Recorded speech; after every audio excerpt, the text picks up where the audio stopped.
It's Friday, so that means we're back with HGC Europe, and we're currently in week 3. It's about time to start figuring out where our teams currently sit in the standings. We're still floating around. My name is Trixler over here to the left side. I got Caldor join me, and he's in happy mode today. Exactly. I had my coffee. 2 actually. I had 2 coffees.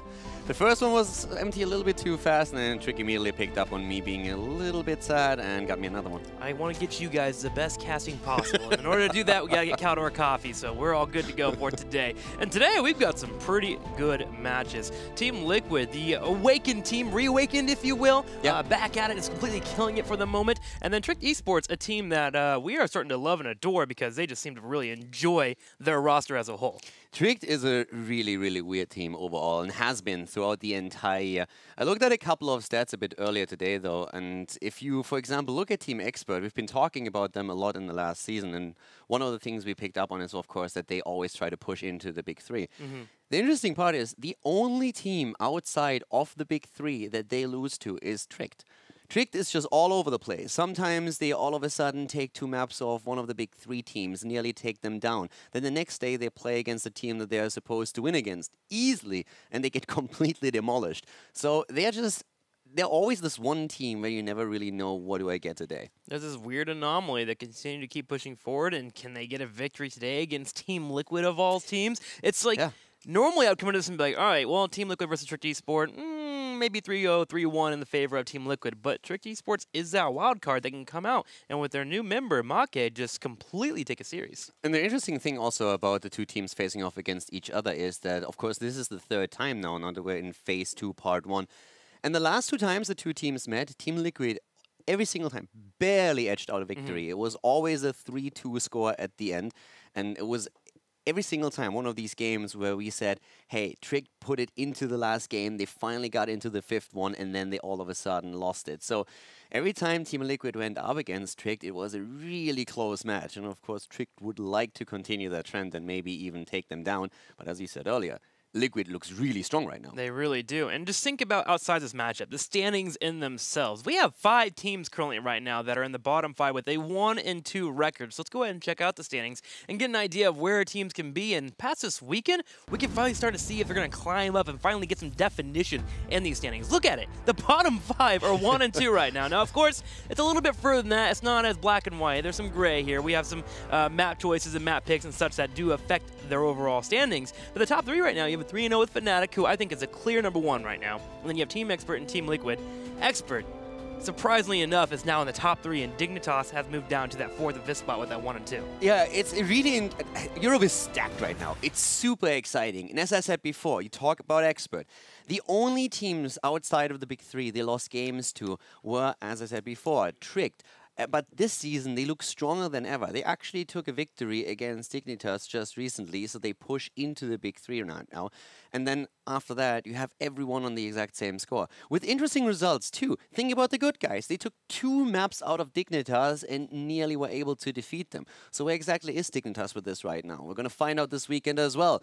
But it's just, Europe is insane at this point. It's pretty ridiculous. And we have to start thinking about the Western Clash, too. We have 3 more weeks of play, and then we figure out who's going. Let's go ahead and figure out what's going on today, though. Today on Friday. Our schedule is pretty darn stacked, if you ask me. We're starting with Team Liquid and Trick eSports, which is going to be a good one. Can't quite pull a winner on this one, but Team Liquid looking strong. Later, Team eSport and the Playing Ducks butting heads here.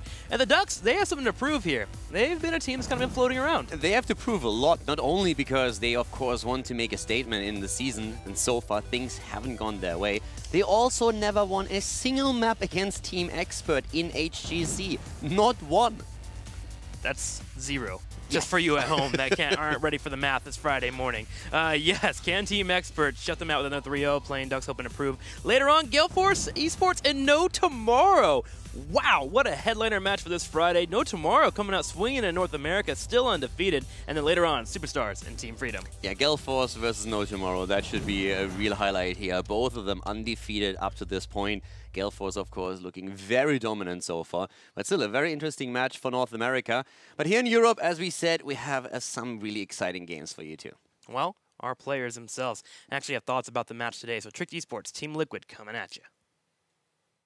So when this season started, we were a bit worried how exactly we're gonna perform, because last season and the playoffs of last season, we actually were in a slump and we lost a lot of matches that we shouldn't have lost. So we were a bit worried when this season started. But with we found a coach, we improved our drafting, we improved our communication in game. We figured out that we make certain mistakes that we have to avoid to become a better team. And I think everyone in the team is working very hard again. And so far, the start of the season was very good for us. So I think Tricked is a very solid team. And they definitely have the potential to also win maps or maybe even a set against the best teams in the HGC. But with the roster change, Macke for Eternal, I think they still lack some kind of synergy. Like you can still see that Macke didn't fully arrive in the team yet. And I also think they are trying to figure out which position should he play the most. And I think they are still in the phase where they need to figure out where exactly to put Macke. And I think once they manage to do that, they will be stronger than before.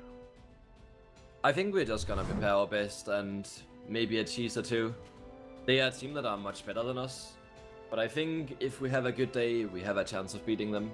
We are right now still struggling with our consistency, where we sometimes are in the number 4 spot and sometimes we are number 8. I think this is like the friendliest team I've ever played on. You can kinda compare us to Fnatic. Like we are chilling playing other games after practice, and it's... Apart from me, nobody on the team is tilting in practice. I think our goal for this season is just to prove that the new lineup will be fine. I don't think we aim towards getting to the Western Clash or anything like too ambitious. We just want to play like good HOTS while having fun. Very different mentalities from both of our teams here. You have Team Liquid on the side here that probably has a lot of pressure just to perform no matter what. I mean, think about it. When they had 2 weeks of just being in a slump, we literally had people saying it's doomsday for Team Liquid. Yeah. And then you look at a team like Tricked eSport, and they're just trying their best here to bring their synergy together and become a roster that can be a threat in the future. I loved how Alex just finished the entire interview here, just saying that nobody except for him is tilting in the scrims, and they're just here to have fun. And I feel this is exactly where they also excel. You can really tell with the way that they are playing right now. And Alex on his stream, he's always talking about the team as well. He's been practicing a ridiculous amount of Zool, and if you just watch at chat, they're always saying, okay, so apparently they are trying to incorporate Zool into their strategies. What are you going to see from them? And we have seen one Zool game. I would not mind to see him appear a little bit more often. Wouldn't mind seeing more Zool. We'll see if they're going to be able to get it on the battleground in particular. Let's figure out where we're going here for game number 1. It's going to be Cursed Hollow. Not so much a Zool battleground, but a battleground that Team Liquid does seem to favor as of late. I would be a bit surprised to see a Zool here. We have seen games of him in the past on Cursed Hollow, but that was also a different meta at the time. So for now, what we can still expect from Team Liquid in particular, Vikings, very strong for them here. Abathur, of course, another menace on Cursed Hollow. And that is something that Tricked has to find an answer to. So we're going to find out if they are targeting with their bans and picks Hazorps, who is just the strongest specialist player that we have on the side of Team Liquid. Yep, and here at the HGC, we're also slightly updated on our heroes as well. Uther right now, whenever his level 7 is at 50 armor instead of the 75. Also, D.Va's gotten some changes as well that might make her a little bit difficult to play. So we might not see as much D.Va as we saw in the last couple weeks, which makes me a sad panda, because Tricked eSports in particular, Alex Aprogi on D.Va was awesome. He actually talked particularly about this, and he said that he, as the main D.Va player for the team, feels that the nerfs to D.Va have really hit her hard, especially the changes towards the hit point pool, since in his opinion, the way that you play D.Va is that you target your opponent's carry in the backline and you try to bully them as much as you can.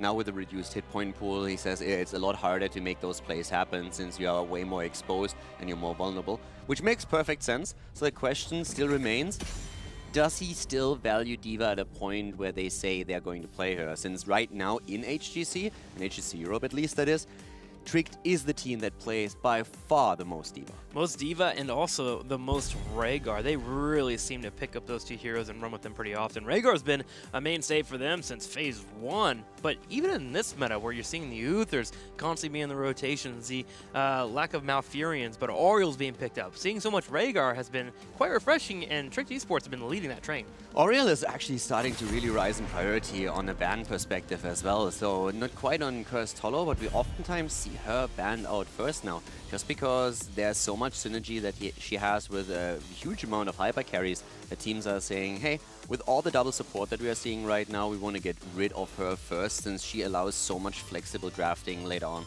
Yeah, and it's interesting how that evolution has come over time, where it was get rid of those hyper carries that you're scared of, the Valas, the Illidan's, but then suddenly Lenora came in the rotation, and then we started seeing a few more mixes for those melees, and so they just go straight to the root of the problem, which is the Ariel. And speaking about Ariel, Team Liquid, there we go. are out. Exactly, so this is exactly what I just talked about. The priority of Ariel has risen by a lot, so we see her banned out first now, just to shut down these options a bit for the opponent's team. With that change, and with also Abathon now banned out first, that of course allows us to get a lot of the heroes in that are usually ending up on the #1 banning spot. Genji being one of them. So Genji all of a sudden taken.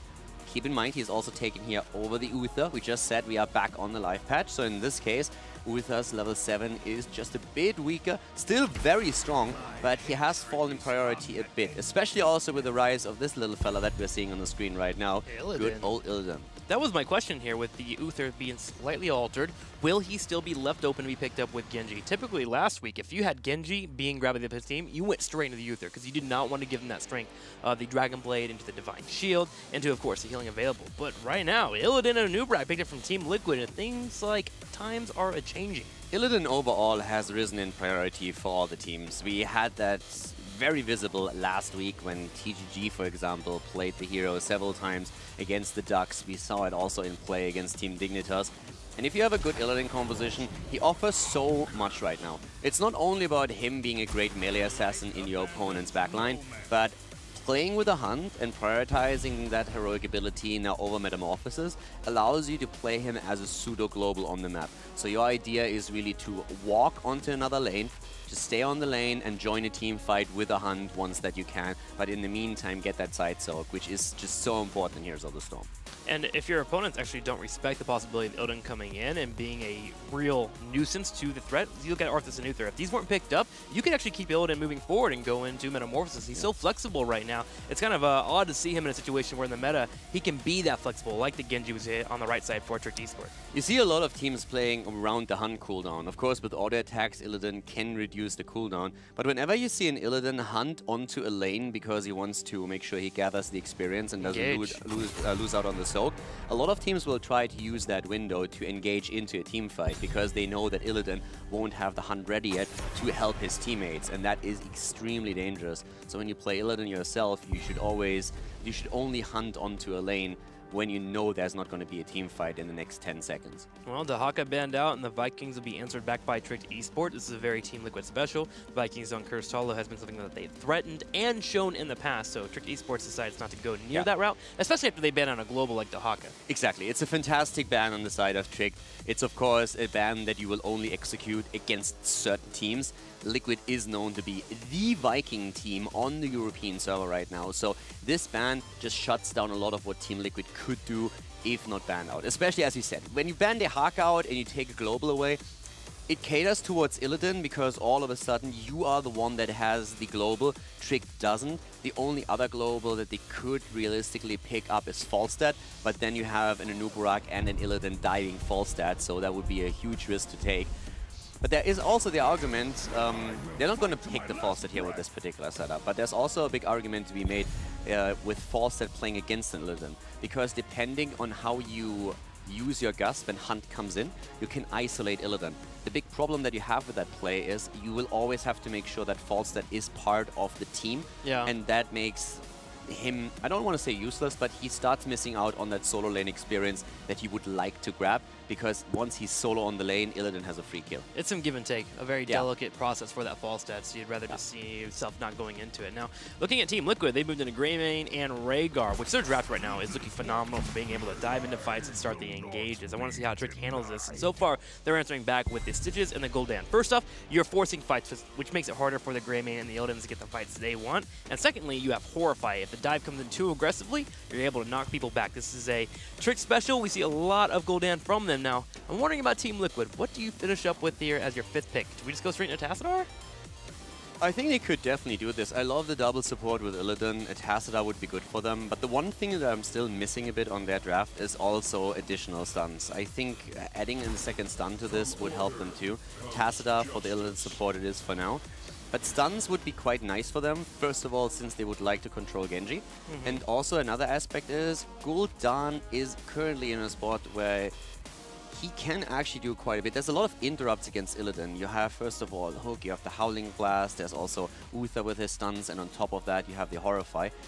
Also, if you don't have anything where you can stun Gul'dan, then with his Drain Life, he has a lot more sustain in the fight. So when Illidan starts jumping on him, this is something that can help him as well. So Tricked has definitely the tools to threaten Illidan at least. Yeah, super scary moments here for Tricked Esports, and they definitely do have the tools, as you mentioned, to deal with the pressure coming in from Team Liquid. But Team Liquid at the same time, they have a Nubrak dive, Curse Bullet into Illidan kill, which for the most part, you don't have to worry about that Drain Life if you're able to execute that. The only major fear here is that Uther is on the opposing side. If Uther's able to stop that and interrupt at any point, we could have a Gul'dan that lives through, drops a Horrify, and Tricked Esports can win team fights. It's a really beefy front line that we have for Trick, though, and this is one of the things that worries me a bit. You have, with Greymane, as you said, a great hero to chunk down a tank, but you have a Stitches against you, and you have Arthurs. Both of them are really strong, high hit point pool, very sustainable. They have a self-heal, and in the sense of Uther, we also have someone who can really just heal that front line. So that makes it a bit harder for Team Liquid. And even though I absolutely love and adore Illidan compositions and think that they can really thrive, I think that Liquid has a very, that Tricked has a very solid draft where if Illidan goes in too deep, for example, just at one point, he jumps the back line, bam, here comes the Horrify, there's no support for him, a quick burst and he is dead, and that will be the end of the team fight for Liquid. So Tricked has a lot of cool tools here. It's all about how they utilize them. That was one of the criticisms that I've heard from Alex Aproji pretty often when I was interviewing him.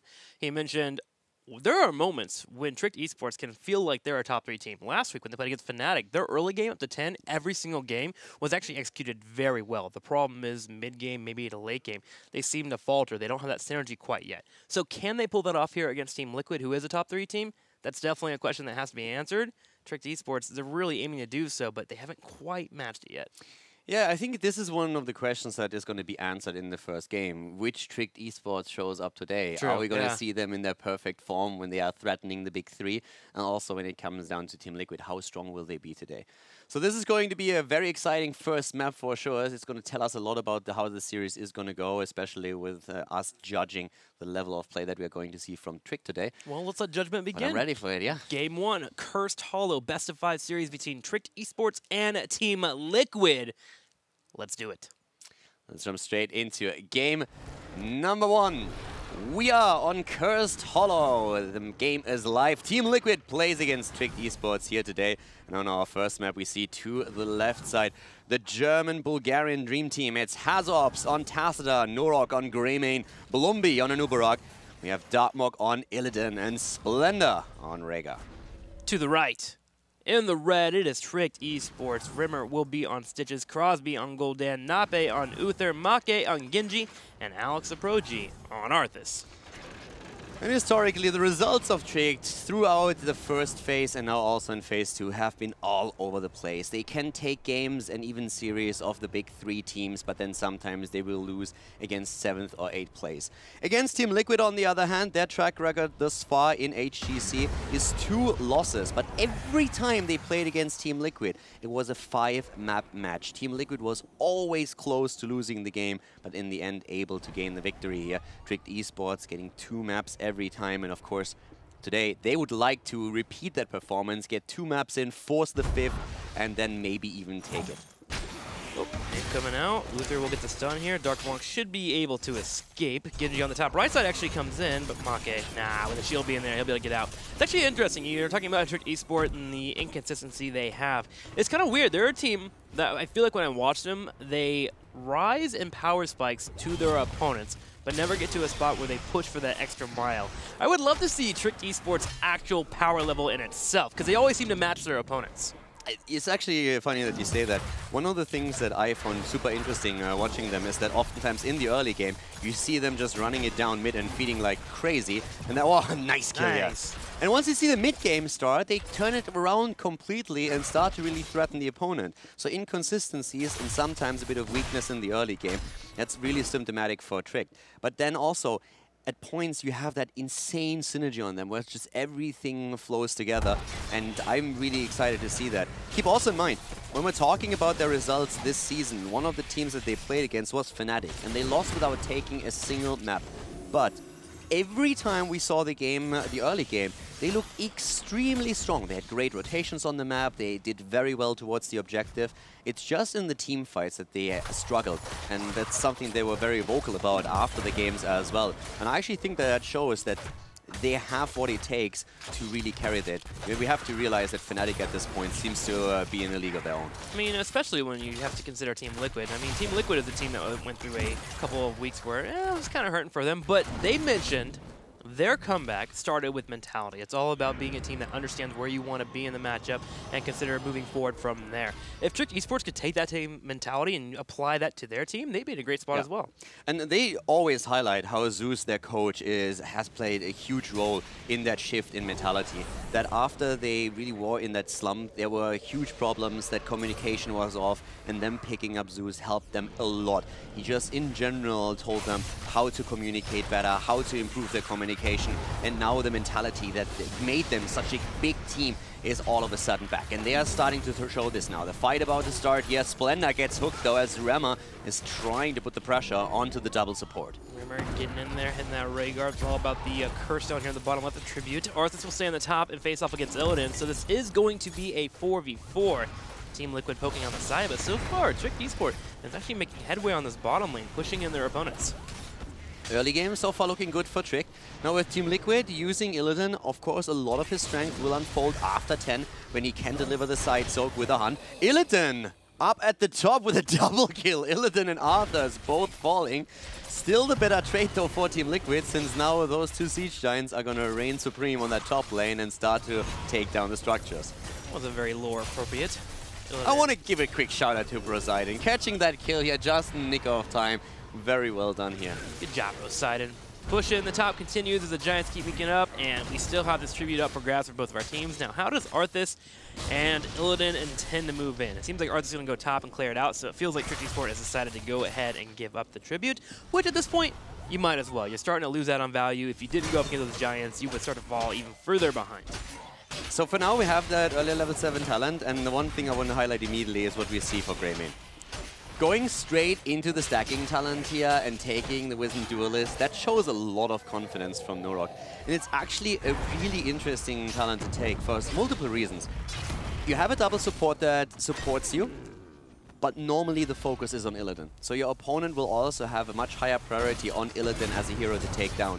Now you have taken Wisdom Duelist, and all of a sudden Trick's perception is going to shift here. Dark Morg is actually falling against Maki. Great kill by Trick.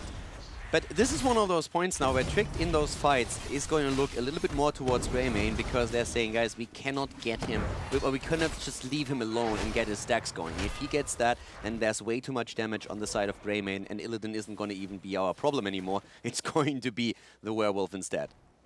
But how do you kill the Greymane besides hitting a hook there? Arthas, he should be able to get away with Eyes in the Dark there at level 4, able to escape. It'll be a difficult task for Trick to even lock him down. I really think a lot is going to involve around Kuldana's Horrify. Yeah. Which, if Illidan and Greymane are fighting correctly, they should never be next to each other. So one of them should get value. Oh, hang on though, Tassadar does get picked off. Tassadar goes down. And overall, if you just look at what we've seen in the game so far, oh, nice hook once again. Trick is actually looking really strong in this early game. Now, the level 10s, as we said multiple times now, are going to be a big game changer here. But at this point, Trick is slightly ahead in experience, but it's really the kill count that matters as well. 4 kills against 1. They are the ones driving the agenda here. They are the ones looking for the kills, forcing the engages, and taking down opponents' heroes. So Trick is showing a strong early game here. But of course, we have to look towards the team fights after level 10 to get a really good idea of who has the upper hand going into the series. Yeah, I would say it was expected for Trick Esports to have a good early game, but not this good. Having 4 kills is great for them, and they also got a tribute. As Team Liquid's team definitely turns on at level 10 with the abilities they're going to be picking up. Of course, Greymane brings on that Curse Bullet, can help burn down the tanks. Now, it's all about bosses right now. Are we going to see any bosses get poked out? Our teams are consistently scouting each other at the moment, and it looks like the answer is going to be no, as 10 hits for Trick. I'm really hyped for this one. This game is so far has been everything that I expected. We have a lot of pressure from Trick. We have good fights starting here. And as you said, bosses. It's super important for Trick to check those bosses all the time. you have Illidan, and you have Greymane on the other side. You need to make sure that boss control is something that is a priority for you. Hunt has been taken, as we expected. Kakuna also picked up by Anubarak, and we have the team starting to fight for that tribute. Illidan, of course, in the middle. He wants that side soak, and a great camp timing for Team Liquid as the top fort of Trick gets pushed. Yep, Force being pushed right now. Illidan on the side here. Force wall comes out. Crosby in the front line as he wants to be the one that is engaged upon. That way Make and crew can come in for the counter engage. Darkmok diving forward, horrified, popping out, hitting Anubarak. Hitting Anubarak, they're trying to go for the kill. Kakuna has also been blown up. Rhaegar down, and that's a 5 versus 4 in favor of Trick. They're going in with the Dragon Blade. Make on the Genji, attempting to do as much damage as possible. Doesn't get the kill. Rema with the hook, only getting a beetle over the wall here. But this tribute goes easily over to Trick eSports. Easily going over. Even with Rhaegar hitting that perfect Ancestor healing, it wasn't enough. The Dragon Blade coming out and shredding through, taking out Rhaegar instantly, allowing Trick eSports to set up with a 5v4 and take the tribute. And they make moves here for the boss. And this is exactly what we said during the draft. You could tell what was happening here. Illidan, after we saw the hook against Tacita, immediately hunted Gul'dan, and Gul'dan dropped the Horrify. They didn't get the kill against Gul'dan in that moment, and it was mainly because Anubarak reacted so fast with the Cocoon. But you could tell in this instant that if you hunt the backline with Illidan, he is going to be in trouble every single fight. So that was well done by Trick. They were waiting for the hunt, and once it came in, they immediately shifted the focus of the fight towards Illidan. Well, 1-for-1 boss trade for our teams as we're going to have the top boss grab in the top right. Trick eSport holding on for now. They would like to grab it whenever the tribute spawns. Anubarak shows up on the left side, but Trick will grab it just in time on the bottom. Illidan is pushing in aggressively with the boss. Great timing here by Trick, making sure that in this instance they are actually waiting. They know the rotation timings here, of course, so they just wait and say, okay, this is the safest or the only safe way we can take it, because if Anubarak starts diving in, you don't do anything as Genji, especially if he drops that Cocoon. But now we fight over the tribute, and both of the bosses are still getting value. Team Liquid, they have to fight right now. They go for Rema. He's already low, but gets the heals. Ancestral is also out, though. Cocoon comes out, Dragon Blade as well to shred down the Cocoon. We're going to have the Divine Shield on Stitches, and Greymane will fall for Team Liquid. Hasselhoff's is low, but another member gets picked off as Illidan's taken out. That's all the damage for Team Liquid. Trick eSports is chasing Splendor. Make on his Genji is doing so much work here. Great force wall stops Alex, but this is Curse. And now, of course, the top boss is going to get even more value. Great play by Trick here, taking down first Greymane and then also annihilating Illidan. And Make with that Dragon Blade he is such a menace in that backline. It's one of his most played heroes at this point in time, and it really shows. And the thing is, too, his positioning was so well done, and they controlled that corridor really well that Uther didn't even have to use Divine Shield on him. They could use it on the Stitches to keep him alive. Now it's all about getting value of the Curse. So bringing down the fort in the middle to keep Wall took damage from the boss that was left over. Team Liquid overall in meta isn't too bad as they're able to push in that bottom right. As you could see on the minimap, Alex just didn't even attack the fort. He went behind the fort and took out the incoming minion waves, because he knows that their own waves are going to eventually pressure the structures themselves. Since they can't achieve anything anymore in the mid, they start focusing now here down at the bottom. But clearing those minion waves is super fast, it gives you the experience, and it's a great way to give your own minions more wiggle room to take the structures down by themselves. We're going to have Team Liquid intending to go for an engage. Curse Bullet comes out, will hit Alex the Progi, but he's getting healed up already by Nape. That fort isn't fully taken out, though. Team Liquid will survive on the bottom left for the moment, but they are behind a full level in experience. Yeah, Trick is playing really well here, but of course Liquid is gaining more and more strength. One of their problems is still that Greymane died in the last fight, which means that his level 7 talent is now once again at 0 stacks, so he has currently a rough time getting that momentum. But this is a pretty important thing to put out here, because once they gain momentum, if they take a team fight, for example, then all of a sudden Trick has a big problem where they need to somehow deal with it. But Trick is trying to pressure them now. They are in a position where they are saying, guys, Illidan is at the top, he can't hunt from there. As long as we see him on the map, we can take a few of these structures down, maybe break through the wall. Once he disappears from the top lane, we need to be a bit more careful, but for now we're still good. Yes, this is exactly what you should be doing here with Illidan being in the top, just because he can't hunt all the way in. They are being aware but the possibility of the mid lane going down is scary, so we're going to go ahead and rotate towards that and clear it out. So nice Burt camp grabbed by Team Liquid. The pressure will be good enough. The easiest way to improve your own play is to improve your minimap awareness. Be aware where the opponent is, where they're located. What does that mean? Illidan being all the way at the top means he can't hunt to the bot lane, so you have a bit more time to put the pressure on. Once he disappears, you should probably back off if you're not comfortable going into the 5 versus 5 fight. Minimap awareness overall is the most important thing to learn in Heroes of the Storm. Well, yeah, the next step, as you were kind of alluding to already, is being aware of what your opponent is capable of. If the Odin's all the way in the top lane, he can't hunt until he's in the middle lane. So if you push in the bottom, you're good to go. Things like that are very important. Also, mini-map awareness, but cooldowns as well. Brush Stalker, for instance. If you see it used, you know that you have a good 30 seconds to be able to rotate out. Another cooldown that gets increased as well, up to the 60 seconds. So that is super important to keep track on. And this is what pro teams do. They will always just call out, okay, which heroic ability or which global ability has been used, so that the team has a bit of an idea what they can get away with on the map. But talking about things to get away with, 16 talents has been reached. Liquid very likely to give up the tribute. They don't even try to get close to it. They know that they don't have the talent. They know it's the first tribute for Trick, so they can easily let this one slide and say, you guys pick it up. We try to get on level 16. And once we do that, once we're on even talents, then we can talk fight again. Yeah, this has been a pretty good game so far for Trick Esports, but Team Liquid definitely has the answers here to move in for a fight and actually win one, especially when they hit that level 16. Again, a lockdown on one target into a Cursed Bullet while a Cocoon comes out on perhaps Uther could make life pretty difficult for whatever target Team Liquid does select. Now, Team Liquid heads to the bottom left. They're going to start grabbing the bosses. And remember how Trick delayed the last time? This means their boss is going to be up for 15 seconds. So Team Liquid grabs their boss the moment it comes up, and now they can move towards the top right and invade their opponent. That is actually a big problem for Trick now. Them delaying their own boss earlier was a great choice at the time, but now it starts to backfire a bit potentially. So there's no move by Liquid to go up to the top. They try to push the bottom instead, and because they know that Trick is very likely to be busy at their own boss at the top lane, they can get value down at the bottom now. They're likely to get a keep with this one. That was a really smart move by Liquid, not trying to contest the boss, but just simply saying, we're going to get a guaranteed keep here. The boss will be grabbed at the top right, and it does indicate to Team Liquid with their boss on the way and already getting to keep to half health. Trick Esport is forced to focus on defending this target. Ooh, a hook almost comes out, but Blumby does get away, and Illidan hunts to the middle so he can move up and grab the tribute, and then Team Liquid can defend the boss. This was really well done. The keep might not fall here. It's close. One more hit? No. Okay, the keep not falling is huge, of course. Liquid can try to pick it up later on with Illidan and then hunt away.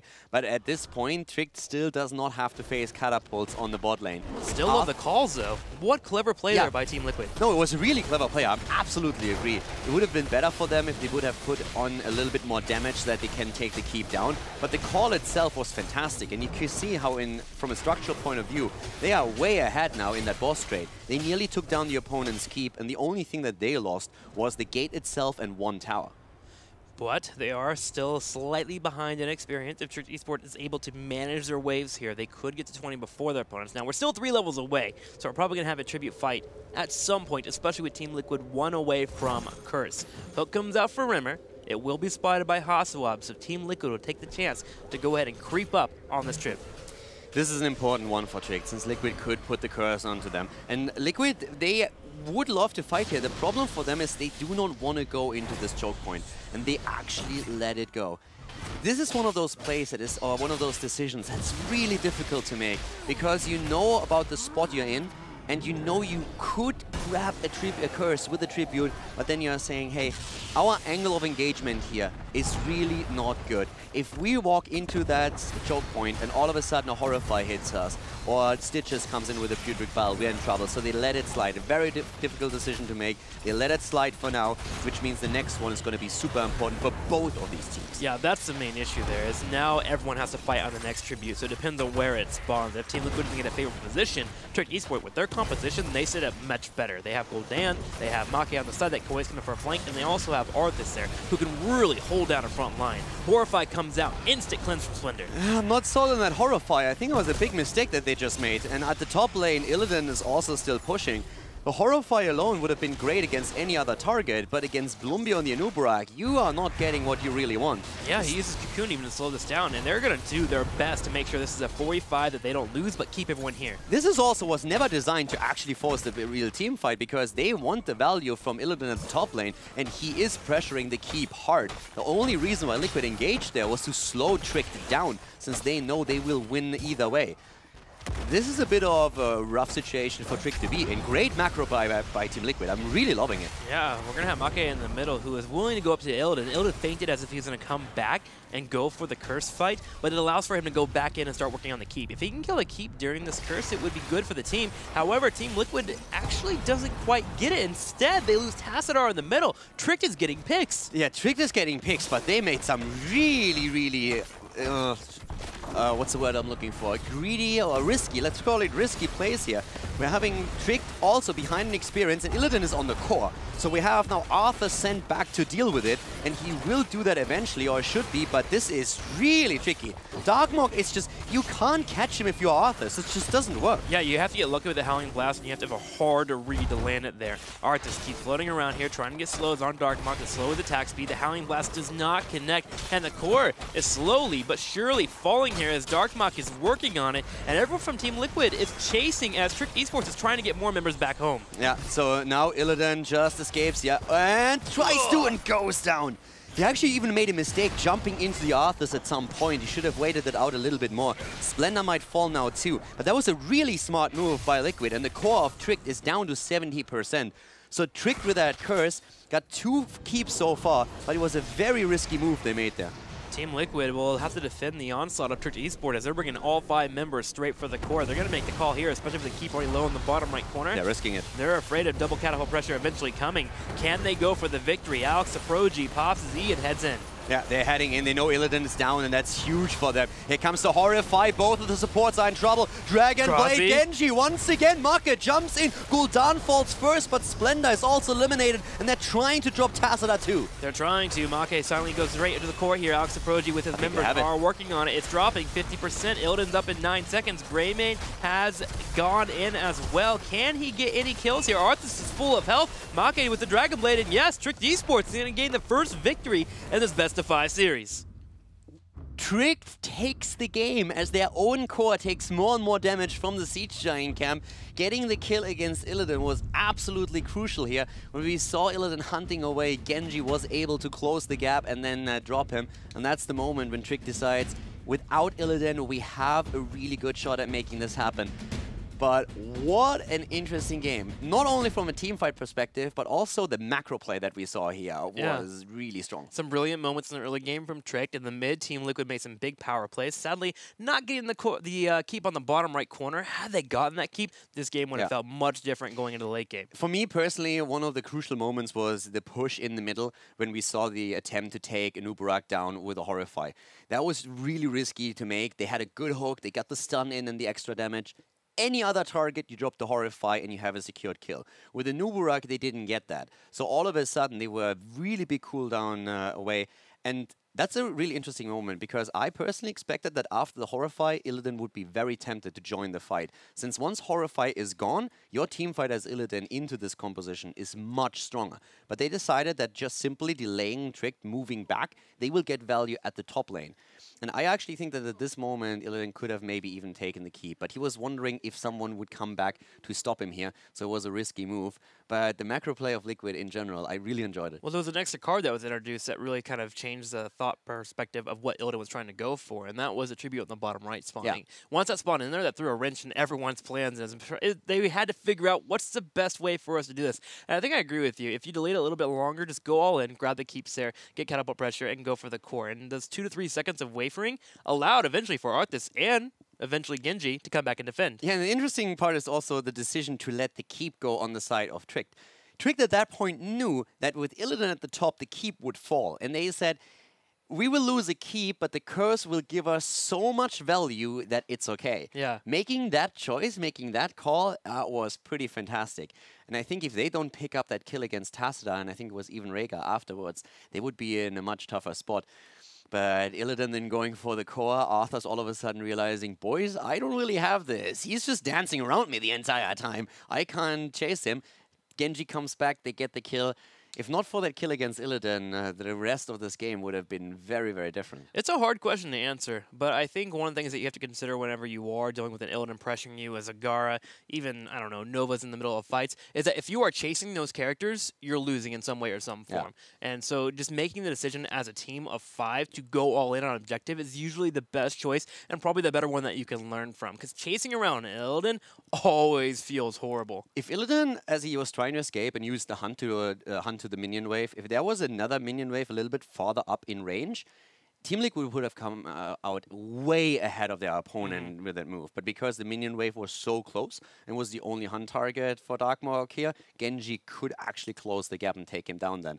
And the split decision making immediately, Trick looking at it and saying, wait boys, I think we can go here. I think we can actually go for it. So that was super cool to watch. Well, it's game 2. Let's watch another battleground here. We'll figure out where we're going for our team. Trick eSports will have the chance here to grab the battleground or grab first pick. And they elect to go to Infernal Shrines. For a second there, I almost said BOE because I'm used to them going to BOE. But we're going to Infernal Shrines here, and Tricked will be the ones with the battleground choice. But it comes back to what we said earlier. Every time these two teams have met so far in Phase 1, we always saw it being a 5-mapper.